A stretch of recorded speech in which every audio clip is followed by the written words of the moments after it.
सावरकर जी ने सबसे पहले हिंदुत्व की डिफिनेशन दिया। अवधेश्वरानंद जिसका कह रहे हैं उसकी मान्यता बीजेपी नहीं देती है, जिसमें हिंदू, इसमें मुसलमान और क्रिश्चियन नहीं हैं। 3 एलिमेंट्स हैं इसके, राष्ट्र है, जाति है, संस्कृति है। पहले मैं आपको यह स्पष्ट करा दूं, राहुल गांधी जी इसी हिंदुत्व जो मुसलमानों और ईसाइयों को अलग करता है उसका विरोध करते हैं, वरना हिंदू धर्म को जो सेवा कांग्रेस ने की, राहुल जी की, और बेचा नहीं, उतना किसी ने नहीं किया। दूसरी बात है अमित जी, एक चीज मैं पूछना चाहता हूँ, 1 मिनट भाई, एक आधा से आधा, आप 40 सेकंड। गोलवलकर ने कहा था, जो सबसे बड़े इनके सरसंघ चालक है, कि मैं पूरी जिंदगी अंग्रेजों की गुलामी करने के लिए तैयार हूं, लेकिन अगर सत्ता दलितों, मुसलमानों, पिछड़ों को मिलती है तो इससे अच्छा कि मैं अंग्रेजों की गुलामी करूं। ये गोलवलकर का है। यही हिंदुत्व है आप लोगों का, यही आप दलितों, पिछड़ों का बिना वजह हिंदू कह करके हम दलितों, पिछड़ों का वोट लेते हो, बेवकूफ बनाते हो। प्रेम शुक्ला, धन्यवाद। प्रेम शुक्ला की बात सुन के जाइएगा आप। उदित राज जी, प्रेम शुक्ला बोलिए आप। देखिए, मुद्दे की बात यह है कि श्रीमान उदित राज जो रामद्रोह के लिए कुख्यात हैं, और उन्होंने इतना रामद्रोह पर आमादा रहे कि अपना नाम रामराज से उदित राज कर लिया, कि भारत की संस्कृति में जो महात्मा गांधी के राम है, जिन राम को जो है हिंदुत्व की परंपरा परम ब्रह्म मानती है, वो एक व्यक्ति मात्र नहीं, शक्ति है, अनंत शक्ति है, उन राम के विरुद्ध उनकी अपनी बातें हैं। अब वो हिंदुत्व पर जो प्रहार करना है वो कर रहा है प्रहार, जिसको ये पता नहीं है सूरज और सौर मंडल, इसमें कोई अंतर है। सूरज का सौर मंडल जो है, सूरज हिंदू है, सौर मंडल हिंदुत्व है। अब लोगों ने तय कर लिया हमको जो है कुछ भी आए बाएं साए बकना है, तो वो हिंदुत्व को बदनाम करने का प्रयास करेंगे। राहुल गांधी कहते हैं कि मैं हिंदू हूं और मैं हिंदुत्व को नहीं मानता। ये ऐसे कोई हिंदू का हिंदुत्व ऐसे नहीं हो, कोई कहे मैं पुरुष हूं लेकिन मुझे पुरुषत्व तो नहीं है, मैं हिंदू है मुझमें हिंदुत्व नहीं है, मैं पुरुष हूं मुझे पुरुषत्व तो नहीं है। अब इसको कैसे स्वीकारेंगे आप? कौन सी भाषा ज्ञान है ये? वारिस पठान वारिस जी, सती के लिए सतीत्व है। अभी आपने ब्रेक में, अभी अमीश भाई आपने ब्रेक के पहले बताया कि एक गुजरात के अंदर वरिष्ठ नेता जो थे सेक्युलर दल के, इतने बरसों से वो चले गए बीजेपी के अंदर। अब यही तो हम लोगों को जाके समझाते हैं ना कि देखो, आपने सेक्युलरिज्म के नाम पर, अकलियत के नाम पर मुसलमानों ने, दलितों ने इन सेक्युलर पार्टियों को वोट दे दिया, मगर वोट लेने के बाद इख्तियार की कुर्सी पे बैठते हैं, कमाते हैं, मगर कुछ काम नहीं करता अखिलेश तो। और अब चले गए देखिए बीजेपी में, तो इससे अच्छा तो बीजेपी को दे दो। हम यही गुजरात में जाके बता रहे हैं, चुनाव के पहले यही तो लोगों को बेवकूफ बना रहे हैं ये लोग। अमीश भाई समझो, बेवकूफ बना के वोट लेना, भी चले जाना वहां, तो क्यों हमारे को बेवकूफ? तो आप कह रहे हैं कि कांग्रेस को वोट ना दे, आपको वोट दे, लेकिन कांग्रेस कहती है कि आप वोट कटवा पार्टी है, आप वोट काटते हैं, जिसकी वजह से बीजेपी जीत जाती है, वो आप पे आरोप लगा देते हैं। अच्छा सुनिए, अब 27 साल से बीजेपी सत्ता में है गुजरात में। अमीश भाई आपने बहुत अच्छा सवाल किया, 27 साल से बीजेपी सत्ता में है ना गुजरात में, हम लोग तो नहीं लड़ा सकते इलेक्शन वहां पर, तो क्यों बीजेपी जीत गई? जब कांग्रेस में हिम्मत नहीं है अगर हराने की बीजेपी को, तो हार का टिकड़ा हमारे सर पे क्यों फोड़ा जाता है? हिम्मत नहीं है। अब यादव वोट अगर ले ले 8000 तो हिम्मत नहीं है बोलने की, बीएसपी मायावती अगर वोट ले ले 8000 तो हिम्मत नहीं है बोलने की। कांग्रेस के लिए ये करना चाहिए कि मायावती चुनाव न लड़े, ओवैसी चुनाव न लड़े, कोई पार्टी चुनाव न लड़े, कांग्रेस चुनाव लड़े, और बीजेपी के खिलाफ और कोई पॉलिटिकल पार्टी चुनाव न लड़े। तो लोकतंत्र में बिलीव नहीं है आपका? कांग्रेस ने ही इतनी आजादी दी है संविधान को बनवाने के साथ साथ सेकुलर पिछले 70 सालों में, कि ओवैसी जैसे और पठान जैसे यहाँ पे आके बात कर पा रहे हैं। अगर ये मोदी राज 2-4-5 साल और चल गया, अरे तो जेल के अंदर जाएंगे। सुन लो भैया, सुन लो। बाबा साहब भीमराव अम्बेडकर ने संविधान कहता हूँ, ये मुझे अधिकार राहुल गांधी ने नहीं दिया है, प्लीज करेक्ट करो।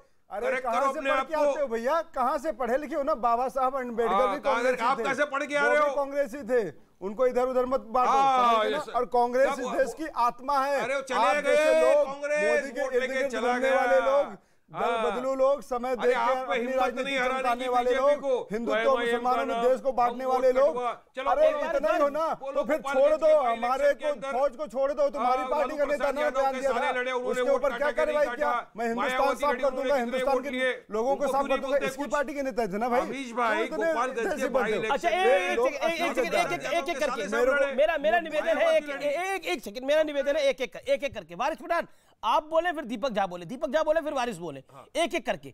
आप वारिस पठान आपको अपनी बात रखनी है, 15 सेकंड में अपनी बात रखिए, देन दीपक झा। एग्जांपल दे रहा हूं अमीश भाई, मैं जी जी सिंपल एग्जांपल दे रहा हूं अमीश भाई, मैं आपको अभी गोपालगंज का बाई इलेक्शन आया, लालू प्रसाद यादव के साले साहब लड़े, अखिलेश बाबू के वो मामू साहब लड़ दिए, तेजस्वी के मायावती जी लड़ गई, 8-8 हजार वोट ये लोग ने ले लिए, हमने 13,000 वोट दिए, तो हम वोट कटवा, ये वोट कटवा नहीं। क्यों यादव को बारे में बोलने के लिए डर लगता है ना? यूपी में आपको लोग वोट कटवा मानते हैं, यानी कांग्रेस को वोट कटवा मानते हैं, मगर क्योंकि हमारा नाम यूपी के अंदर कांग्रेस वोट कटवा है। दीपक झा अमीश जी फंस जाएंगे वोट कटवा का टैग किसी पे लगाएंगे।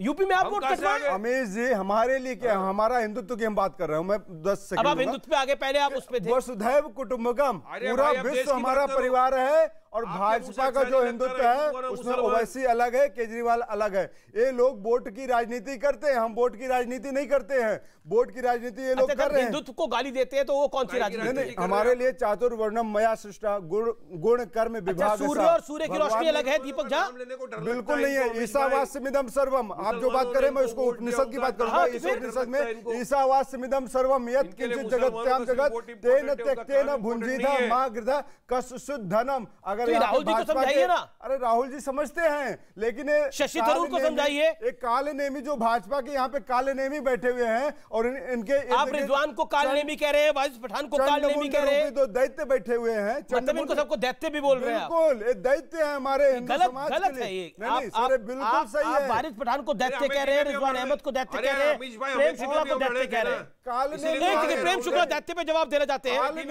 एक सेकंड, काले नेमी दैत्य कह जा रहा है, प्रेम शुक्ला जवाब देना चाहते हैं दैत्य और काले नेमी पर। मैं रिजवान अहमद आऊंगा आपके पास।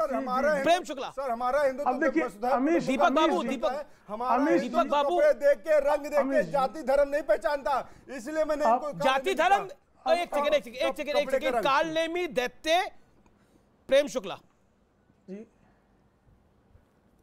देखिए इनका संकट है, उनको सैयद रिजवान आतंकवादी लगते हैं, और अफजल गुरु की आरती उतारने वालों के चरण वंदना करने चले जाएंगे इनके नेता। इनकी स्थिति ये है। अब वो दैत्य कह रहे हैं वारिस पठान को। वारिस पठान को दैत्य कहना, भाई मैं वारिस पठान जी से असहमत हो सकता हूं, हम रोज उनके विरुद्ध बोलते हैं, वो दैत्य कह दूंगा उनको, मानो नहीं मानो, इंसान नहीं मानू मैं। था बिल्कुल आपकी तरह सुंदर था, ये मैं क्यों करूं? बिल्कुल आपकी पार्टी की तरह था, उसका भी वैसे संकल्प पत्र होता था। सुन लीजिए, रावण भी आया था, बिल्कुल एकदम भगवान। समझ लीजिए भाषा से मेरा निवेदन भाषा पर अब क्या बहस की जाएगी, मुझे बताइए। कांग्रेस के बेवकूफों को जवाब नहीं देता है सब चीजों का। देखो प्रेम शुक्ला साहब ने सही बताया, ये बेवकूफी की बात कर रहे हैं, काम की बात नहीं करेंगे। मुसलमानों के वोट दिया, 70% वोट चाहिए, कुछ काम नहीं करके दिखा तो हाँ वोट कटवा, में ताकत नहीं, हरा नहीं। कार्रवाई किस पे नहीं हुई है? कार्रवाई किस पे नहीं हुई है? उस पे केस हुआ था। मेरा निवेदन हार गए वहां से। पॉइंट है राहुल गांधी वहां से अमेठी से। एक सेकंड, रिजवान अहमद काफी देर से इंतजार कर रहे हैं, अपनी बात को रखना चाहते हैं। साहब के हार गए ना अमेठी से। विरोध रिजवान आपको दैत्य कहा गया, आपको कालनेमी कहा गया, और भी बहुत कुछ बातें की गई। उदित राज जी कहे कि बहस का जो स्तर है, मुझे लगता है बहस नहीं करनी चाहिए, लेकिन वो अपने विषय रख रहे थे, उनको किसी ने कुछ नहीं कहा। रिजवान अहमद अब अपनी बात रखिएगा। दीपक झा जब वो शांत हो जाए तो आप अपनी बात रखिएगा, मेरा निवेदन मानिए। बिल्कुल सर जी, सहनशीलता रखिए बात सुनने की। जी जी, एक तो मैं ये चाहता हूं जो नया बंदा मुझे नजर आया है कि आइंदा डिबेट में जो चाहे मुझे कहो, पर रिजवान रिजवान रिजवान बार बार करते रहो डिबेट में, ठीक है? मेरे दम पर ही तुम अपनी बाइट बनाओ, मेरे लिए इससे खुशी की और बात नहीं हो सकती। पहली बात। अब किसी ने कहा कि ये डिबेट का स्तर नहीं है, अभी वही भाई साहब पूर्व सांसद होके यूं मोबाइल लेके पढ़ पढ़ के सुना रहे हैं, पढ़ पढ़ के कि गोलकर ने क्या कहा, उसने क्या कहा। अरे यार, सांसद रहे हो, थोड़ी इज्जत रख लो, दिमाग में याद कर लो।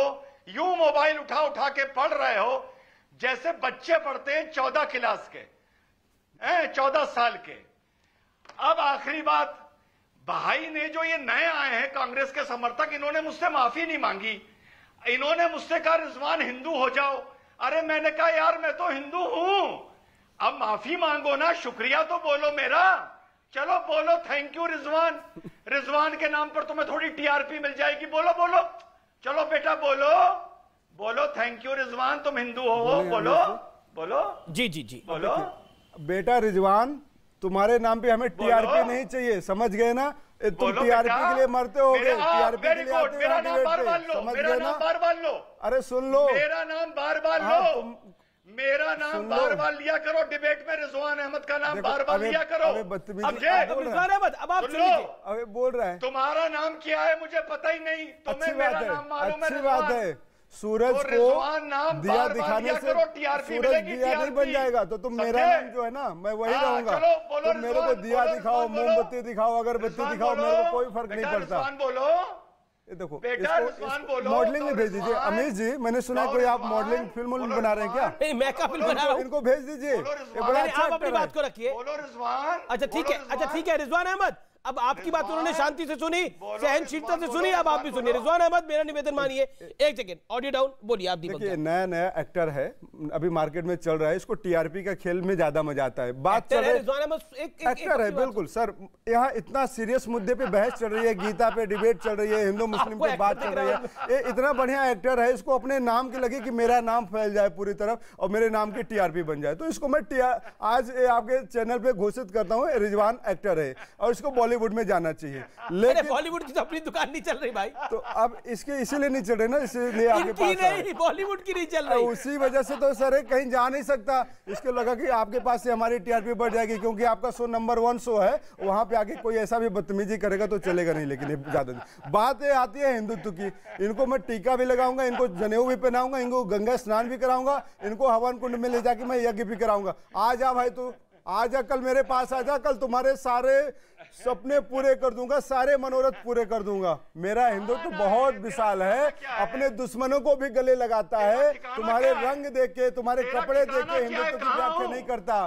तेरा ठिकाना क्या है? हम टोपी लगाने से, अरे तेरा ठिकाना कहाँ है भाई? तेरे कहाँ आना है, ठिकाना बताइए। अरे भाई, जहाँ स्टूडियो में आ जाओ, मेरा स्टूडियो में आ जाओ, ये तुम्हारा लाइव टेलीकास्ट करूंगा मैं। लाइव टेलीकास्ट यहीं से होगा, टीका भी लगवाऊंगा, चंदन भी लगवाऊंगा, गायत्री मंत्र से हवन भी कराऊंगा। तुम आ जाना, अरे आ जाना, यहाँ पे ठिकाना है, आ जाओ। हमारे स्टूडियो में कहाँ कराएंगे सब कुछ? अरे सर, बहुत मजा आने वाला है, सुधरने वाले हैं, बहुत मजा आने वाला है। ऐसे काले नेमियों को हमें पता है कि अच्छा एक मैं पॉइंट पर आता हूँ। देखिए, बहुत होगी डिस्कशन इधर उधर। ये देख ओ जाहिल, ये देख टीका, ओ जाहिल, ये देख टीका। अच्छा ठीक है, किसी को जाहिल नहीं बोलना। देखो, मैं तो इसीलिए इनको आतंकवादी बोलता हूँ। ये आतंकवादी हैं, शब्दों से आतंक फैलाने वाले लोग हैं।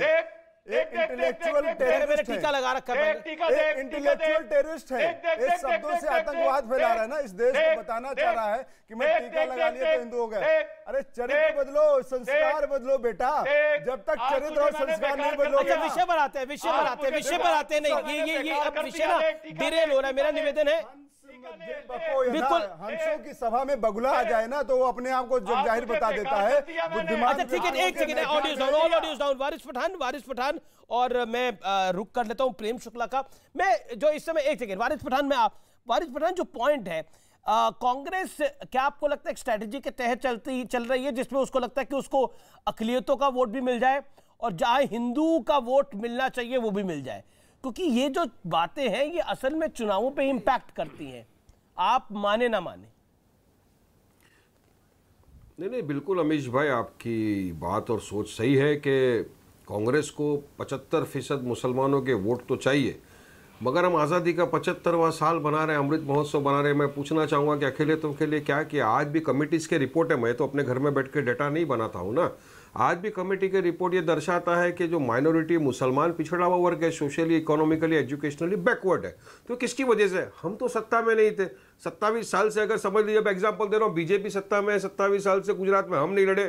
कांग्रेस की नाकामी है, वो नहीं मानते। इनके वॉकाथन प्रिंस अगर हार गए अमेठी से तो हमारा कसूर नहीं है, हम तो नहीं लड़े थे। मगर कांग्रेस को सेल्फ इंट्रोस्पेक्शन करने की जरूरत है। ये खुद के अंदर झांकते नहीं, खुद के गिरेबार में झांकते नहीं, बस वोट कटवा आ गए, वोट कटवा आ गए। भाई डेमोक्रेसी में जितना अधिकार इनको चुनाव लड़ने का अमीश भाई, उतना ही अधिकार वारिस पठान और हमारी पार्टी को लड़ने का अधिकार।